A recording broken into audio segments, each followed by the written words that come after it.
ಹಾಗೆ ಎಲ್ರಿಗೂ ನಮಸ್ಕಾರ. ಸೊ ಬಿಗ್ ಬಾಸ್ನ ಇವತ್ತಿನ ಎಪಿಸೋಡ್ನ 2 ಪ್ರೋಮೋಗಳು ಅಪ್ಲೋಡ್ ಆಗಿದೆ. ಬೆಳಿಗ್ಗೆ ಮುಂಜಾನೆ ಒಂದಾಗಿದೆ ಅಂಡ್ ಮಧ್ಯಾಹ್ನ ಇವಾಗ ಒಂದು ಅಪ್ಲೋಡ್ ಆಗಿದೆ. ಬೆಳಿಗ್ಗೆ ಪ್ರೋಮೋದಲ್ಲಿ ಆಲ್ರೆಡಿ ನಿಮ್ಗೆ ಗೊತ್ತಿದೆ, ಜಸ್ಟ್ ಒಂದು ಸಿಂಪಲ್ ಆಗಿರುವಂಥ ಪ್ರೋಮೋ. ಸೊ ರಕ್ಷಿತ್ ಅವ್ರನ್ನ ಇಟ್ಕೊಂಡು ಸ್ವಲ್ಪ ಫನ್ ಕ್ರಿಯೇಟ್ ಮಾಡ್ತಿದ್ದಾರೆ ಸುದೀಪ್ ಸರ್.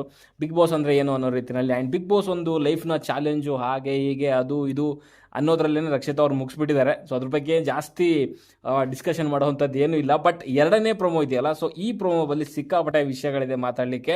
ಆ್ಯಂಡ್ ಎಲ್ರಿಗೂ ಕೂಡ ಒಂದು ಕಿರೀಟನ ಕೊಟ್ಟಿದ್ದಾರೆ. ಆ್ಯಂಡ್ ಆ ಕಿರೀಟಗಳನ್ನು ಸೊ ಯಾರಿಗೆ ಹಾಕಬೇಕು ಆ್ಯಂಡ್ ಆ ಕಿರೀಟದ ಪರ್ಪಸ್ ಏನು ಅನ್ನೋದನ್ನು ಅಲ್ಲಿ ಕಂಟೆಸ್ಟೆಂಟ್ಗಳು ತಿಳಿಸ್ಬೇಕಾಗತ್ತೆ. ಸೊ ಅದೇ ರೀತಿಯಲ್ಲಿ ಒಬ್ಬೊಬ್ಬ ಕಂಟೆಸ್ಟೆಂಟ್ ಒಂದು ಕಿರೀಟಗಳನ್ನ ತೊಗೊಂಡು ಸೊ ಅದು ಯಾರಿಗೆ ಹಾಕಬೇಕು, ಜೊತೆಗೆ ಅದರ ಪರ್ಪಸ್ ಏನು ಅಂತ ಅನ್ನೋವಂಥದ್ದನ್ನು ಸೊ ಅಲ್ಲಿ ಹೇಳಬೇಕಾಗುತ್ತೆ ಅವರ ಒಂದು ಆ ಕಿರೀಟಕ್ಕೆ ಅಂಟಿಸಿ. ಓಕೆ, ಸೊ ಮೊದಲನೇದಾಗಿ ಇಲ್ಲಿ ನೋಡೋದಾದರೆ, ಸೊ ಇಲ್ಲಿ ಧನುಷ್ ಅವರು ಹೇಳ್ತಿದ್ದಾರೆ ಸುದಿ ಅವರು ಬೇಜವಾಬ್ದಾರಿ ಅನ್ನೋ ಒಂದು ಕಿರೀಟನ ಅವ್ರಿಗೆ ಕೊಡ್ತಿದ್ದಾರೆ. ಸೊ ಖಂಡಿತವಾಗ್ಲೂ ನನ್ನ ಪ್ರಕಾರ ಸುದೀರ್ ಕೊಟ್ಟಿರೋವಂಥದ್ದು ಬೇಜವಾಬ್ದಾರಿ ಸರಿಯಾಗಿದೆ. ನನ್ನ ಪ್ರಕಾರ ಓನ್ಲಿ ಸುದಿ ಮಾತ್ರ ಅಲ್ಲ, ಅಲ್ಲಿರೋವಂಥ 90% ಕಂಟೆಸ್ಟೆಂಟ್ಗಳಿಗೆ ಬೇಜವಾಬ್ದಾರಿ ಕೊಡಬೇಕು ಅಂತ ಅನಿಸುತ್ತೆ. ಬಿಕಾಸ್ ಒಬ್ರಿಗೂ ಕೂಡ ಜವಾಬ್ದಾರಿ ಇಲ್ಲ. ಸೊ ಜವಾಬ್ದಾರಿ ತಗೊಂಡು ಕೆಲಸ ಮಾಡಬೇಕು, ರೂಲ್ಸ್ನ ಫಾಲೋ ಮಾಡಬೇಕು, ಆಟ ಆಡಬೇಕು ಅನ್ನುವಂಥದ್ದು ಯಾರಿಗೂ ಕೂಡ ಜವಾಬ್ದಾರಿ ಅನ್ನೋದೇ ಇಲ್ಲ.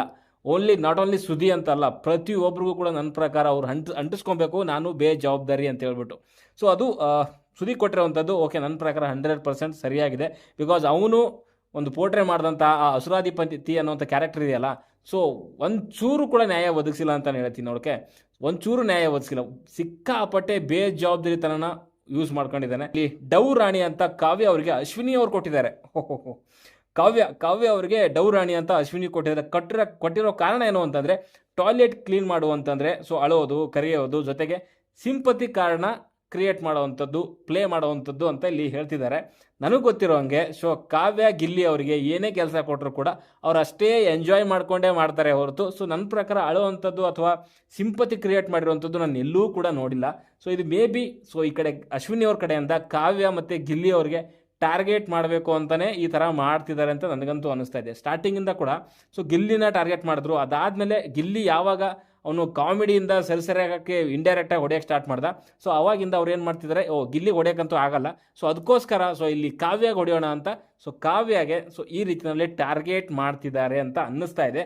ಅಲ್ಲಿ ನಿಂತಿರೋದಂತಲೇ ಒಂದು ಜೋಡಿ, ಒಂದು ಒಂಟಿ ಅಂತಂದರೆ ಅದು Ashwini versus Kavya and Gilli ಅನ್ನೋ ರೀತಿಯಲ್ಲೇ ಇದೆ. ಸೊ ಅದಕ್ಕೋಸ್ಕರ ಇಂಡೈರೆಕ್ಟಾಗಿ ಗಿಲ್ಲಿ ಮತ್ತು ಕಾವ್ಯ ಹೊಡಿಬೇಕು ಅಂತ ಕಾವ್ಯಾಗೆ ಟಾರ್ಗೆಟ್ ಮಾಡ್ತಿರೋವಂಥದ್ದು ಇಲ್ಲಿ ಅಶ್ವಿನಿ ಗೌಡ ಅವರು. ಓಕೆ, ಸೊ ಇದಾದಮೇಲೆ ಉಳಿದಿರುವಂಥ ಒಂದು ಏನು ಕಿರೀಟಗಳಿದ್ದಾವೆ, ಅದರಲ್ಲಿ ಮ್ಯಾಕ್ಸಿಮಮ್ ಕಿರೀಟಗಳು ಡವ್ ರಾಣಿ ಅಂತ ಬಂದಿರುವಂಥದ್ದು ಅದು ಯಾರಿಗೆ ಅಂತಂದರೆ ಅಶ್ವಿನಿ ಗೌಡ ಅವ್ರಿಗೇನೆ.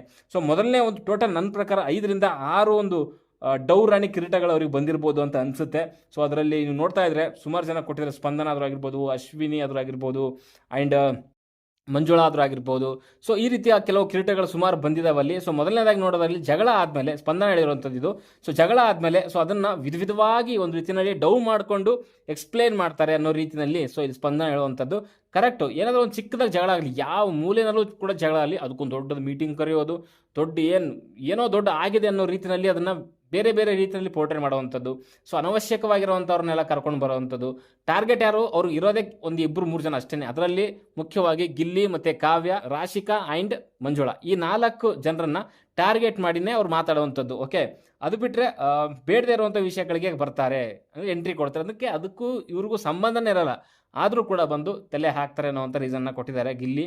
ಆ್ಯಂಡ್ ಕರೆಕ್ಟು, ಕೆಲವೊಂದು ವಿಷಯಗಳಿಗೆ ಅವ್ರಿಗೂ ಇವ್ರಿಗೂ ಸಂಬಂಧನೇ ಇರಲ್ಲ, ಬಟ್ ಎಂಟ್ರಿ ಕೊಡ್ತಾರೆ. ಬಟ್ ಅವರ ಒಂದು ಜಗಳದಲ್ಲಿ ಬೇರೆ ಯಾರಾದರೂ ಇಂಟರ್ಫಿಯರ್ ಆದರೆ ಅವರು ಮಾತಾಡುವಂಥದ್ದು, ನಿನ್ನ ಹಂಗೆ ಮಾತಾಡಬೇಡ, ಹಿಂಗೆ ಮಾತಾಡಬೇಡ, ಹಿಂಗೆ ಮಾತಾಡು, ನನ್ನದೇ ಆದಂಥ ಲೆವೆಲ್ಲಿದೆ, ಆಗಿದೆ ಅನ್ನೋವಂಥದ್ದು.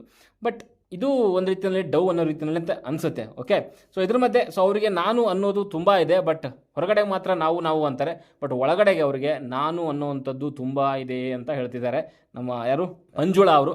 ಸೊ ಇದು ಒಂದು ರೀತಿಯಲ್ಲಿ ಸರಿಯಾದಂಥ ಒಂದು ವಿಷಯನೇ. ಯಾಕಂದರೆ ಅವ್ರು ಯಾವಾಗಲೂ ಕೂಡ ಅಷ್ಟೇ ನಾವು ಅಂತ ಕೆಲವು ವಿಷಯದಲ್ಲಿ ಹೇಳ್ತಾರೆ, ಬಟ್ ಡಿಸಿಷನ್ ಅಂತ ಬಂದಾಗ, ಕೆಲವೊಂದು ಡಿಸಿಷನ್ ಅಂತ ಬಂದಾಗ ಫಸ್ಟ್ ಅವ್ರು ನಾನು ಅಂತಲೇ ಬರುವಂಥದ್ದು. ನಾನು ಅನ್ನೋದು ತುಂಬ ಇದೆ. ಅದರಲ್ಲೂ ಮುಖ್ಯವಾಗಿ ಅಹಂಕಾರ, ದುರಹಂಕಾರ ಅಂತೂ ಅವರು ಮೈ ತುಂಬ ತುಂಬಿ ತುಳುತ್ತಾ ಇದೆ ಅಂತ ಹೇಳ್ತೀನಿ. ಬಿಕಾಸ್ ಅವರಿಗೆ ಯಾರಾದರೂ ಎಮ್ಮ ಅಥವಾ ಏಕವಚನದಲ್ಲಿ ಮಾತಾಡಿದ್ರೆ, ನಿನ್ನೆ ಸುದಿ ಕೂಡ ಅಷ್ಟೇ, ಈ ಎಮ್ಮನ್ನು ನೋಡಿ ಈ ಎಮ್ಮ ಹಿಂಗೆ ಮಾಡ್ತಾಳೆ, ಆ ಎಮ್ಮ ಹಂಗೆ ಮಾಡ್ತಾಳೆ ಅಂತಂದರೆ ನನಗೆ ಎಮ್ಮ ಅಂತ ಅನ್ಬೇಡ, ನನ್ನ ಹೆಸರು ಅಶ್ವಿನಿ ಅಂತ ಕರೀರಿ ಅಂತ ಹೇಳ್ತಾಳೆ. ಅದು ಅವನ ಜೊತೆಗೆ ಕ್ಲೋಸ್ ಆಗಿದ್ದಂತಹ ಸುದಿಗೇನೆ. ಇಬ್ಬರು ಯಾವಾಗಲೂ ತುಂಬ ಚೆನ್ನಾಗೇ ಇರ್ತಾರೆ. ಅವ್ರಿಗೆ ಹಂಗಂದಿದ್ದಾರೆ ಅಂತಂದರೆ ಇವ್ರು ಮಾತ್ರ ಬೇರೆಯವ್ರಿಗೆ ಫ್ರೀ ಗಿಫ್ಟು ಅಂತ ಕರೀತಾರೆ ಕಾವ್ಯಾಗೆ, ಆಮೇಲೆ ರಕ್ಷಿತಾಗೆ ಕಾರ್ಟೂನ್ ಅಂತ ಕರೀತಾರೆ. ಇವ್ರಿಗೆ ಮಾತ್ರ ಆ ಅಮ್ಮ ಅಂತಂದರೆ ಮಾತ್ರ ಇವರಿಗೆ ಆಗಲ್ಲ. ಅದು ನನ್ನ ಹೆಸರು ಇದೆ, ನನಗೆ ಆ ಥರ ಕರಿಬೇಡಿ, ಹೀಗೆ ಕರಿಬೇಡಿ. ಇದು ಡವ್ ಅಲ್ಲೇ ಇನ್ನೇನು. ಸೊ ಅದಕ್ಕೋಸ್ಕರನೇ ಇಲ್ಲಿ ಮ್ಯಾಕ್ಸಿಮಮ್ ಆಗಿ ಬಂದಿರುವಂಥ ಡವ್ ರಾಣಿ ಕಿರೀಟ ಅಶ್ವಿನಿಗೆ ಅಂತಲೇ ಹೇಳ್ಬೋದು. ಬಿಗ್ ಬಾಸ್ನ 2ನೇ ಸೀಸನ್ವರೆಗೆ ಆಲ್ರೆಡಿ ಅವರು ಡವ್ ರಾಣಿ ಅನ್ನೋವಂಥ ಒಂದು ಪಟ್ಟನ ಅಲಂಕರಿಸಿದ್ದಾರೆ ಅಂತಲೇ ಹೇಳ್ಬೋದು. ಸೊ ಗೊತ್ತಿಲ್ಲ, ನೋಡೋಣ. ಸೊ ಇಷ್ಟಿತ್ತು ಈ ಒಂದು ಪ್ರೋಮೋದಲ್ಲಿ ಆ್ಯಂಡ್ ಎಪಿಸೋಡಲ್ಲಿ ಇನ್ನೂ ಎಷ್ಟಿದೆ ಅಂತ ನೋಡೋಣ. ಓಕೆ, ಸೊ ನಿಮ್ಮ ಅನಿಸಿಕೆ ಅಭಿಪ್ರಾಯನ ಕಮೆಂಟ್ ಬಾಕ್ಸಲ್ಲಿ ತಿಳಿಸಿ. ಬಾಯ್.